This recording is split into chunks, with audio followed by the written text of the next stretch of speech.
قربانی کے لیے جانور عمدہ ہونا چاہیے، موٹا، تازہ، صحیح، سالم، عیبوں سے پاک ایسا ہو، اس کو قربان کیا جائے اللہ کے راستے۔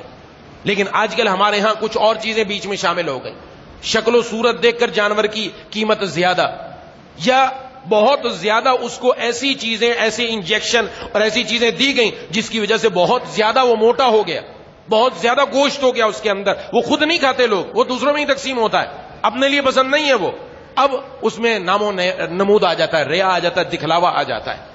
اگر کسی آدمی نے 4 لاکھ کی ایک قربانی لی، سوچئے یہاں پر 4 لاکھ کی قربانی لے کر آیا، ایک جانور لے کر آیا، وہ بہت عمدہ، تازہ، فربا، نام تو ہو جائے گا، لیکن ایک تو نام و نمود ہو گیا، اخلاص گیا ہاتھ سے، قربانی اس کا چے جائے کہ ثواب ملے گا، ریا اور دکھلاوے کی وجہ سے سب ضائع۔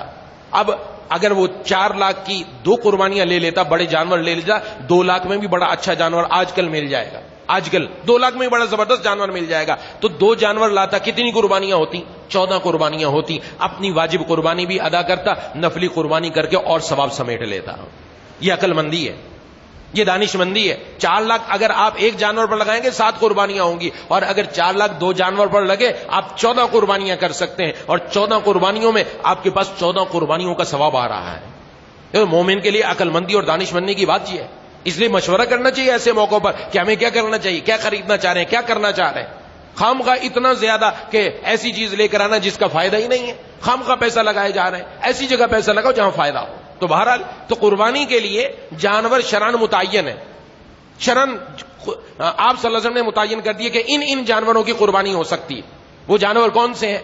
وہ جانور ہے اونٹ، اونٹنی، گائے، بیل، بھینس، بھینسا، بکرا، بکری، دمبا، دمبی، بھیڑ، بھیڑا، بس یہ جانور ہیں جن کی قربانی ہو سکتی ہے۔ اس کے علاوہ کسی بھی جانور کی کتنا ہی قیمتی کیوں نہ ہو قربانی نہیں ہوگی، انہی جانوروں کی قربانی ہو سکتی ہے۔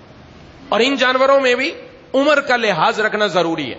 اونٹ اونٹنی کی عمر کم از کم 5 سال ہو، 5 سال سے اگر وہ چھوٹا قربانی نہیں ہو سکتی، کم از کم 5 سال۔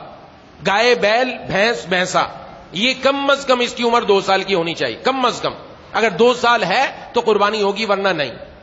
اور بکرا، بکری، بھیڑ، بھیڑا، دمبا، دمبی، ان کی عمر کم از کم 1 سال کی ہو، 1 سال ہوگی تو قربانی ہوگی ورنہ نہیں۔ تاہم بھیڑ اور دمبا ان 2 میں جناب نبی کریم صلی اللہ علیہ وسلم نے اجازت دی، اگر یہ 6 ماہ سے بڑے ہیں اور 1 سال سے کم ہیں لیکن اتنے موٹے تازے ہیں کہ اگر 1 سال والوں میں اس جانور کو چھوڑ دیا جائے تو یوں معلوم ہو یہ سال والا ہے، تو پھر ایسے بھیڑ اور دمبے کی کہ جو 6 ماہ سے زائد کا ہے، سال سے کم کا ہے لیکن ایسا موٹا تازہ وہ سال والا معلوم ہوتا ہے، اس کی قربانی بھی جائز ہے۔ یہ صرف بھیڑ اور دمبے میں۔ بکرا اور بکری اس میں اجازت نہیں، اس میں 1 سال کا پورا ہونا ضروری ہے۔ اور عموماً لوگ اس کے اندر دان دیکھتے ہیں اور دان دیکھ کر مختلف سوالات کرتے ہیں، پوچھتے ہیں کہ بھئی یہ قربانی میں لگے گا کہ نہیں لگے گا۔ تو یہاں یہ سمجھ لیں دانت علامت ہے، صرف اصل عمر کا پورا ہونا ضروری ہے۔ یہ جو ہم کہتے ہیں 2 دانت والا ہونا، یہ شریعت کے اندر 2 دانت کس کو کہا جائے گا؟ اونٹ 5 سال کا ہوگا تو اس کو 2 دانت کہا جائے گا۔ اگر گائے، بیل یہ 2 سال کے ہوں گے تو 2 دانت کے کہا جائیں گے۔ بکرا، بکری 1 سال کا ہوگا تو 2 دانت کا بولا جائے گا۔ تو اصل عمر ہے۔ اگر عمر پوری ہے، کسی آدمی نے اپنے گھر میں جانور پالا ہے یا کسی ایسے آدمی نے پالا ہے جو دیانتدار، امانت دار ہے اور صحیح بات بتا رہا ہے کہ فلاں تاریخ کو لے کر آیا اور آج فلاں تاریخ ہو گئی اور اس کی عمر آج پوری ہو رہی ہے، تو اگرچہ اس نے 2 دانت گرائے نہ ہو تب بھی اس کی قربانی جائز ہے۔ یہ ذہن میں رکھیں، دانت علامت ہوتا ہے، قرینہ ہوتا ہے کہ جس کو دیکھ کر ہم سمجھتے ہیں ہاں بھئی اب اس کی عمر ہوگی، کیونکہ بعض جانور پہلے دانت گرا لیتے ہیں، بعض نہیں گراتے، دیر سے گراتے ہیں، ہر ایک کا الگ ہے۔ اب اس کے اندر دانت کو دیکھ کر ہم نہیں فیصلہ کر سکتے، یہ تو فیصلہ وہی کرے گا جس کا جانوروں کا کام ہے، وہ بتا سکتا ہے کہ یہ جانور لگ سکتا ہے کہ نہیں لگ سکتا۔ لیکن اصل بات عمر ہے۔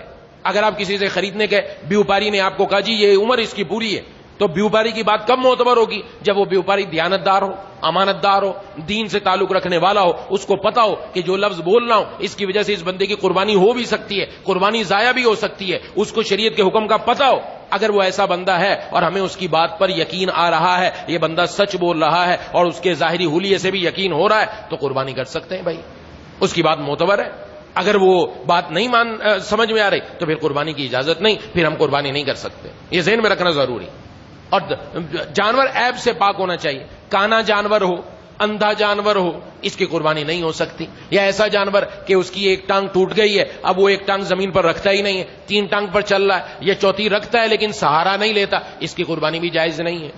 اسی طریقے سے کسی جانور کی دم کٹ گئی، اگر 1/3 یعنی دم کے 3 حصے کر لیے جائیں، اسی طرح کان کٹ گیا، کان کے 3 حصے کر لیے جائیں، اگر ایک حصہ پورا کٹ چکا ہے 2 حصے بقیہ ہیں، قربانی جائز نہیں، قربانی جائز نہیں، یہ سمجھ لیں۔ ہاں بعض مرتبہ جانوروں کے کان میں چیرا آ جاتا ہے، چیرا آنا الگ چیز ہے، چیرا آنے سے صرف درمیان میں ایک لائن پڑتی ہے، وہ جانور اس کی قربانی درست ہے، لیکن اگر کان کا حصہ کٹ گیا ہے ساتھ ہے ہی نہیں تو پھر اس کو دیکھا جائے گا، اگر 1/3 کی حد تک کٹ گیا، دم 1/3 کی حد تک کٹ گئی، اس کی قربانی نہیں ہو سکتی۔ بعض جانور ہوتے ہیں ان کے کان ہی چھوٹے چھوٹے ہوتے ہیں، تو چھوٹے چھوٹے کان والے ہیں تو صحیح، اس کے کوئی کٹا وٹا نہیں ہے، ہیں ہی اس کے چھوٹے چھوٹے کان، تو اس کی قربانی درست ہے، اس کی کوئی قربانی ہم کر سکتے ہیں ایسے جانور کی۔ یہ ذہن میں رکھنا ضروری ہے کہ ایسا جانور لیا جائے جو صحیح سالم ہو، عیبوں سے پاک ہو۔